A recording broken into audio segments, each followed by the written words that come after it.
మళ్ళీ వ్యక్తిగతంగా టార్గెట్ చేసి వ్యక్తిగతంగా ఒక మనిషిని ఎప్పుడు టార్గెట్ చేస్తారు? అతను మన సబ్జెక్ట్లో ఏమీ చేయలేకపోయాం, అతను వాదంతో మనం పోటీ పడలేం అని ప్రెస్టేషన్లోకి పోయినప్పుడే అతను వ్యక్తిగతంగా టార్గెట్ చేస్తాం. నువ్వు అలాగే నన్ను టార్గెట్ చేసావు. అక్కడ కూడా నేను బాధపడేవాడిని కాదు. మళ్ళీ నా ద్వారా మళ్ళీ గ్రంథాలని శ్రీకృష్ణుడిని, వ్యాసుడిని నీ ఇష్టానికి నోరు క్వశ్చన్ మాట్లాడుతున్నాను. అందుకని మళ్ళీ మేము ఈ స్థాయిలో స్పందించాల్సి వచ్చింది తప్ప ఇదేదో ఇలా చేయాలనే ఉద్దేశం మాకు లేదు.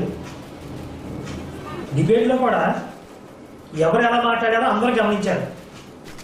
నువ్వు గ్రంథాలని కించిపరచాలని మాట్లాడావు, నేను గ్రంథాల్లో ఉన్న సత్యాన్ని తెలియజేయాలనే ఉద్దేశంతో మాట్లాడాను.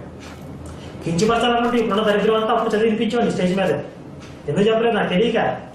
ఎందుకంటే యేసు లోకరక్షణ కాదా అనే అంశం చుట్టూ నేను తిరిగాను.